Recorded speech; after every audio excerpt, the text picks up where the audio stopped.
Damos comienzo a un nuevo comentario bíblico expositivo. Servidores de Dios. Quien te habla es Manuel Cornejo. En esta ocasión estaré compartiendo sobre el libro de Job, capítulo 4 y versículo 1, donde dice: Entonces respondió Elifaz, temanita, y dijo: El nombre Elifaz en hebreo significa mi Dios es oro, aunque no está claro si este nombre tiene algún significado para la historia.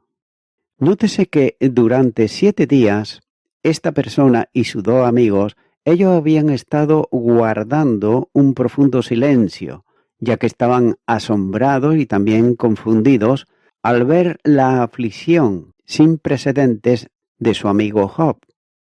Y habiendo ahora contemplado suficientemente su estado de aflicción y oído también su amarga queja, olvidando que vino como un consolador y no como un reproche, pierde el sentimiento de amigo en la altivez del censor, tratando por otro lado de despojarlo de su único consuelo, el testimonio que con toda sencillez y también piadosa sinceridad, no en sabiduría carnal, sino por la gracia de Dios, tenía su convicción entre los hombres, insinuando, y note esto por otro lado, que si sus caminos, si hubieran sido rectos, no habría sido abandonado a tal angustia y también aflicción, y además su corazón poseyera esa justicia de la que él se gastaba, no habría sido abatido tan repentinamente por la adversidad. Continuar con el versículo 2, donde dice: Sí, probaremos a hablarte, te seré molesto. Pero, ¿quién podrá detener las palabras? Es como si él hubiera dicho: si mis amigos y yo nos esforzamos por razonar contigo, aunque sea suavemente, porque tendremos muchas cosas que decir a modo de reprimenda. Esto te va a entristecer y también a desanimar. Y esto podemos inferirlo razonablemente de la manera en que soportas tus aflicciones presentes. Sin embargo, como has pronunciado palabras que son injuriosas para tu hacedor, entonces, ¿quién puede dejar de hablar? Por tanto, es nuestro deber levantarnos de parte de Dios. Giremos al que es nuestro amigo. Nótese que esto fue el comienzo plausible y ciertamente estuvo lejos de ser poco sincero.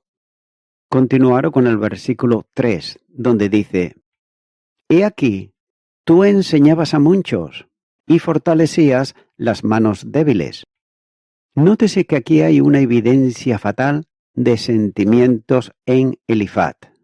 Sin embargo, sin verdadera simpatía, pudo haber dado señales externas de ello, como señala en el capítulo 2 y los versículos 12 y 13, ya que acusa a Job de incapacidad para derribar de sus propios principios el apoyo que esperaba que ellos brindaran a los demás, y parece casi regocijarse malévolamente de que alguien que había sido de gran ayuda para los demás, ahora era él el que necesitaba ayuda para sí mismo. Por tanto, la calamidad le toca y está abrumado además por ella. Continuará con el versículo 4, donde dice: Al que tropezaba, enderezaban tus palabras y esforzabas las rodillas que decían. Dice que tus palabras han sostenido al que estaba cayendo, es decir, caer en pecado o hundirse bajo la calamidad y la prueba. El hebreo soportará cualquiera de las 2 interpretaciones, pero note que la traducción parece requerir que la entendamos de alguien que se estaba hundiendo bajo el peso de la aflicción. También dice que las rodillas débiles. Margen comenta sobre esto y dice que inclinación. Las rodillas sostienen el marco, es decir, el cuerpo. Si fallan, somos débiles e indefensos. Por lo tanto, su debilidad se usa tal a menudo en la Biblia para demostrar imbecilidad.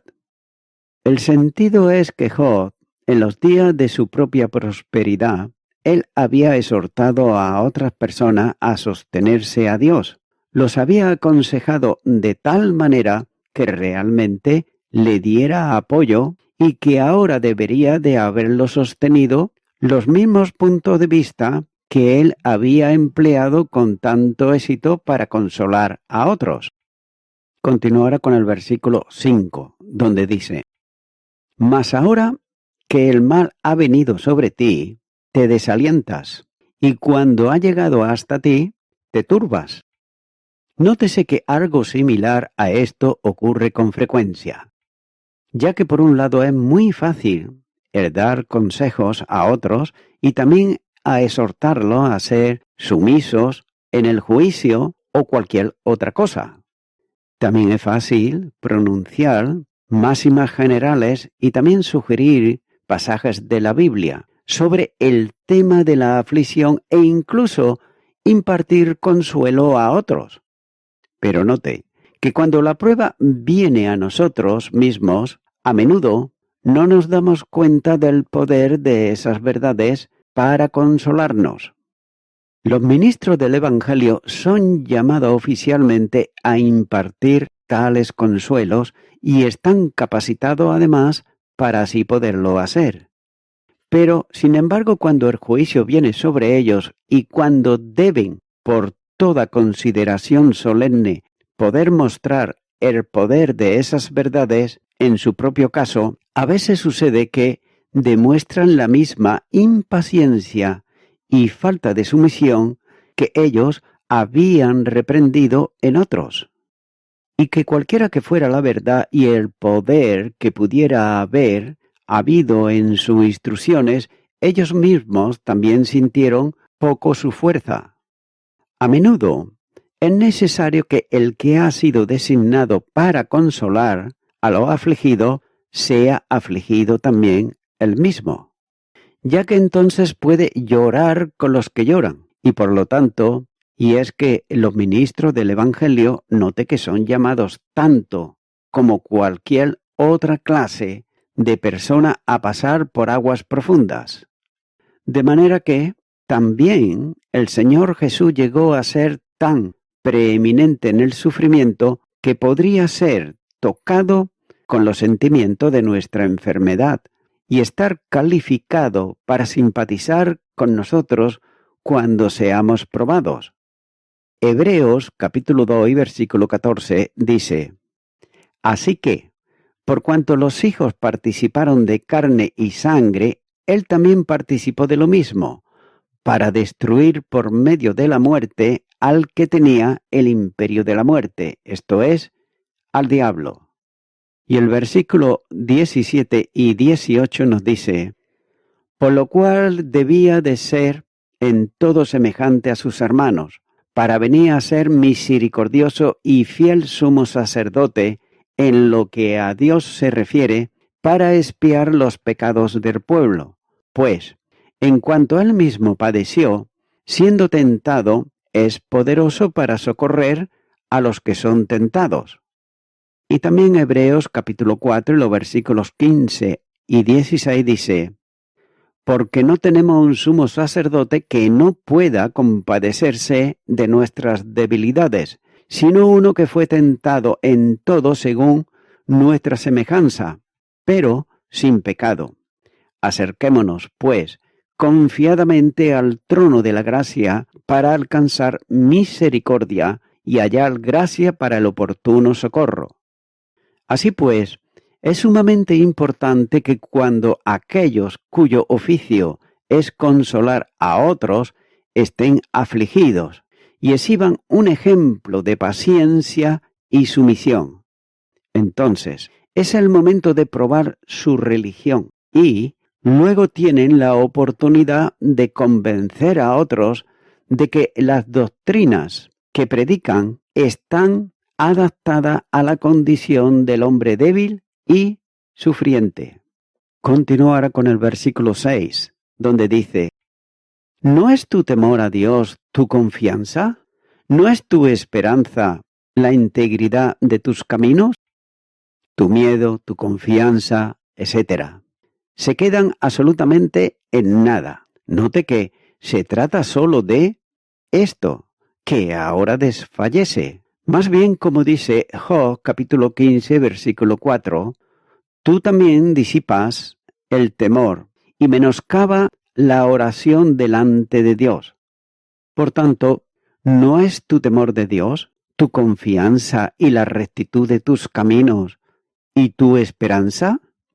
Job capítulo 8 y versículo 14 dice: porque su esperanza será cortada y su confianza es tela de araña. Recuerda que te ruego, ¿quién pereció alguna vez siendo inocente? El Evangelio de Lucas, capítulo 3 y versículo 2 y 3 nos dice: respondiendo Jesús les dijo: ¿pensáis que estos Galileos, porque padecieron tales cosas, eran más pecadores que todos los Galileos? Os digo, no antes, sino os arrepentéis, todos pereceréis igualmente. Esto está aquí mostrando que aunque hay un gobierno divino, retributivo, incluso en esta vida no podemos juzgar por la mera apariencia externa. Un evento es exterior para el justo y para el impío también. Eclesiastés, capítulo 9 y versículo 2 dice: todo acontece de la misma manera a todos. Un mismo suceso ocurre al justo y al impío, al bueno, al limpio y al no limpio, al que sacrifica y al que no sacrifica, como al bueno, así al que peca, al que jura como al que teme el juramento. Pero note que sin embargo debemos de confiar en que Dios actúa con justicia incluso ahora. El Salmo 37, versículo 25 dice: joven fui y he envejecido, y no he visto justo desamparado, ni su descendencia que mendigue pan. Y el libro de Isaías, capítulo 33 y versículo 16, dice: este habitará en las alturas, fortaleza de roca será su lugar de refugio, se le dará su pan, y sus aguas serán seguras. Por tanto, no juzgáis por una parte, sino por la totalidad de la vida de un hombre piadoso, y por su fin, incluso aquí. Santiago, capítulo 5 y versículo 11 dice: he aquí tenemos por bienaventurado a los que sufren. Habéis oído de la paciencia de Job, y habéis visto el fin del Señor, que el Señor es muy misericordioso y compasivo. Por tanto, el único y mismo evento externo es completamente diferente en su relación interna con los piadosos y los impíos, incluso aquí, ya que incluso la prosperidad y mucho más la calamidad es un castigo para los malvados. Proverbios, capítulo 1 y versículo 32 dice: porque el desvío de los ignorantes los matará, y la prosperidad de los necios los echará a perder.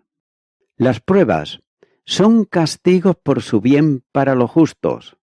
El Salmo 119 y versículo 67 dice: antes que fuera yo humillado, descarriado andaba, mas ahora guardo tu palabra. Continuará con el versículo 7, donde dice: recapacita ahora, ¿qué inocente se ha perdido? ¿Y en dónde han sido destruidos los restos? El objeto de esta pregunta es manifiestamente mostrar a Job la inconsistencia de los sentimientos que había demostrado, ya que afirmó ser un hombre justo, y había instruido y además aconsejado a muchos otros. También había profesado confianza en Dios y en la integridad de sus propios caminos. Por tanto, era de esperar que alguien con tales pretensiones hubiera manifestado resignación en el momento del juicio y se hubiera sostenido por el recuerdo de su integridad. El hecho, por lo tanto, de que Job se hubiera desmayado y hubiera dado paso, por otro lado, a expresiones impacientes, estaba mostrando que era consciente de que no había sido del todo lo que había profesado ser. Debe de haber habido, es el significado de Elifaz, algo malo cuando tales calamidades vienen sobre un hombre y cuando su fe cede de esa manera. Sería contrario a toda analogía de los tratos divinos suponer que un hombre como Job había profesado ser, ya que podría ser objeto de juicios abrumadores, porque ¿quién, preguntó alguna vez, pereció siendo inocente? Este es un principio establecido del gobierno divino, que nadie perece nunca que sea inocente y que las grandes calamidades son una prueba de gran culpa. Esta declaración contiene la esencia de todas las posiciones sostenidas por Elifaz y sus colegas en este argumento. Considerando esto como algo establecido que nadie podía ponerlo en duda, y sobre la base de esto infirieron que alguien que experimentaba tales aflicciones, sin importar cuáles hubieran sido sus profesiones o sus aparentes piedades, no podía ser un buen hombre. Note que este fue un punto sobre el cual las mentes de los amigos de Job estaban resueltas. Y aunque parecen haber estado dispuestos a admitir que alguna aflicción podría suceder a hombres buenos, sin embargo, cuando calamidades repentinas y abrumadoras como las que ahora presenciaron vinieron sobre ellos, infiriendo que debe de haber habido la culpa correspondiente. Su razonamiento sobre este tema, que recorre todo el libro, dejó perplejo pero no satisfecho a Job, y obviamente se basó en un principio erróneo. La palabra parecido aquí significa lo mismo que cortado, y no difiere mucho de estar abrumado por la calamidad. Toda la oración tiene un elenco proverbial, y la sensación es que cuando las personas fueron cortadas repentinamente, demostró que no eran inocentes. Por lo tanto, se infirió que Job no podía ser un hombre justo en estas pruebas inusuales y muy especiales. Sigue diciendo, ¿o dónde fueron destruidos los justos? Es decir, por juicio severo, por cualquier visita especial y directa. Elifaz no podía significar que el justo no muriera porque no podía ser insensible a ese hecho, pero debe de haberse referido a calamidades repentinas, ya que este tipo de razonamiento es común, que cuando los hombres están afligidos por grandes y repentinas calamidades deben de ser especialmente culpables. Prevaleció en la época del Salvador y exigió toda su autoridad para establecer el principio opuesto, como señala el Evangelio de Lucas, capítulo 13 y los versículos 1 al 5. Es aquello en lo que las personas caen natural y físicamente.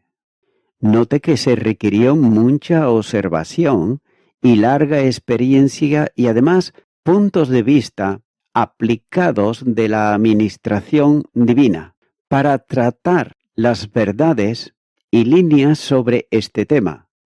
Hasta cierto punto, y en ciertos casos, la calamidad ciertamente prueba que hay una culpa especial.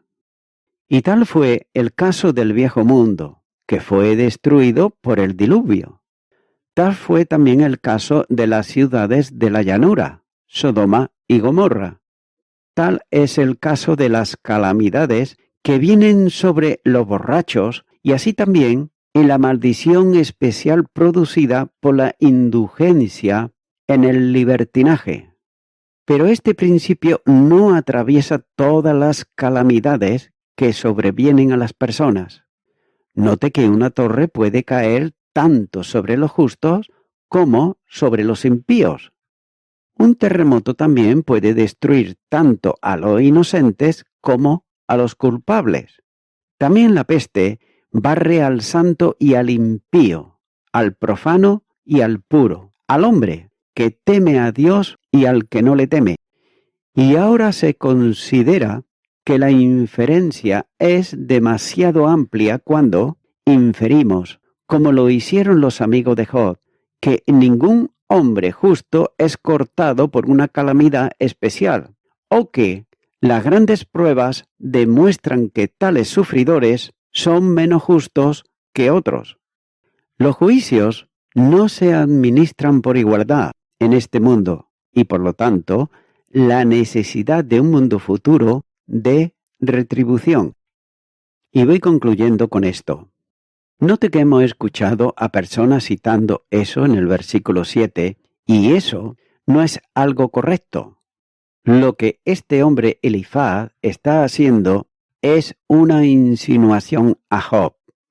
Él le dice, evidentemente existe una rajadura en tu armadura. Además tiene un talón de Aquiles.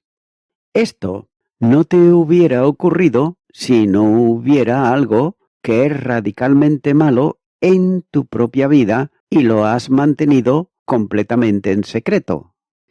Eso es lo que Elifaz le está diciendo en esta ocasión. Y este es su argumento. Note que es una pequeña insinuación y no es en realidad verdad en cuanto a Job. Pero nosotros ya sabemos bien lo que está ocurriendo, ¿verdad? Dios nos informó eso al comienzo del libro, en esa escena que tuvo lugar allá en el cielo, para que nosotros pudiéramos comprender lo que tiene que padecer Job en este libro. Por lo tanto, lo que Elifaz está diciendo aquí es totalmente equivocado. También se dijo al principio la razón por la cual Job los llama a sus amigos consoladores molestos. Era simplemente porque, en primer lugar, ellos no comprendían a Dios, tampoco por otro lado entendían a Job y ni aún se comprendían a sí mismos. Y esa es la razón por la cual hay muchos que están tratando en el día de hoy de arreglar asuntos relacionados con cosas espirituales y sin embargo no están calificados para hacer tal labor. Esta es una de las razones, honradamente hablando, que no se deben de dar consejo a la ligera a otras personas, ya que por un lado podemos ver que hay quizá una persona que es hija o hijo de Dios, al no ser que sea un asunto técnico o teológico o algún problema físico, pues eso puede ser arreglado entre el alma de esa persona directamente con Dios.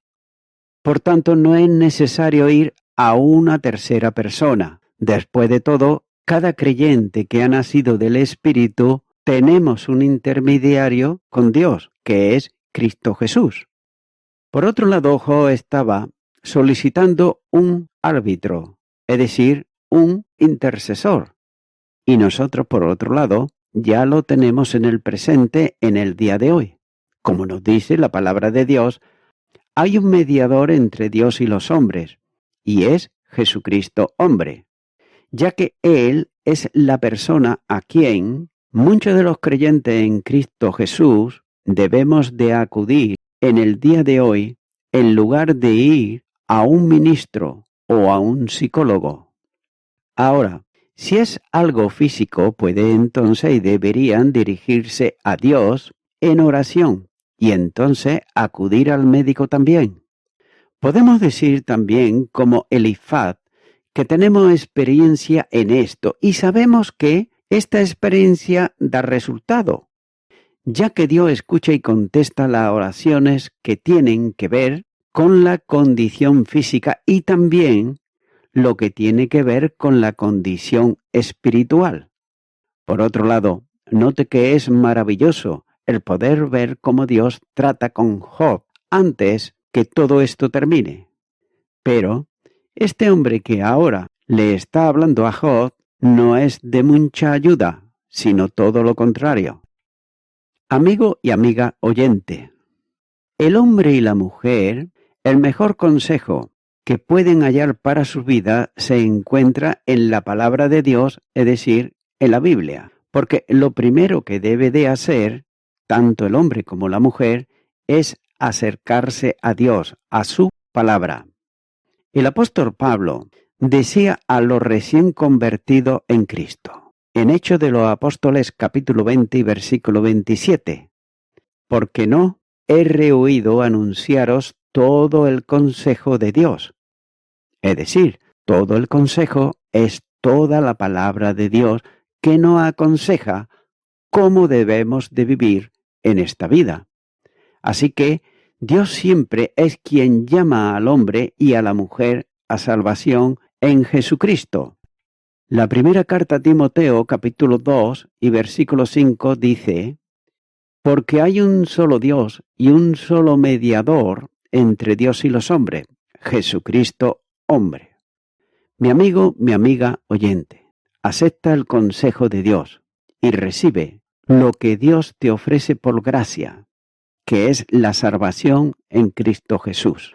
Pero tú tienes que creer por fe lo que Él hizo para redimir tu alma, y es que Él dio su vida en la cruz del Calvario. También es cierto que resucitó de entre los muertos. Si tú crees esto, pues yo te animo ahora a que hagas una oración de fe conmigo y recibe a Jesucristo en tu vida como tu Salvador. Ora conmigo y di: Dios eterno, hasta ahora yo he aconsejado a personas y personas me han aconsejado a mí, pero tu palabra es el mejor consuelo que puedo hallar para mi vida. Por ello vengo a ti en arrepentimiento, pidiéndote perdón por todos mis pecados, los cuales me arrepiento de ellos, y ahora te recibo a ti, Señor Jesucristo, como mi Salvador. En tu nombre, amén.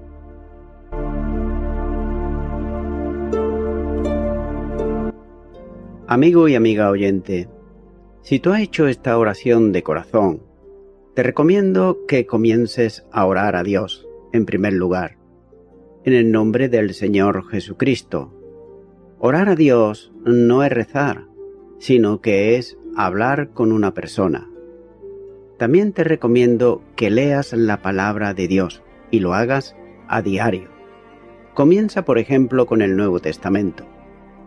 Y también, por último, te recomiendo que para que puedas crecer espiritualmente, te congregues en una iglesia cristiano-evangélica, donde se predique, se enseñe y se practique la sana doctrina y la palabra de Dios. Congrégate ahí y con el tiempo podrás crecer espiritualmente y también servir al Señor Jesucristo. Que Dios te bendiga. Y a toda la audiencia, nuevamente ya me estoy despidiendo de todos ustedes y será hasta el próximo programa. Que Dios os bendiga a todos.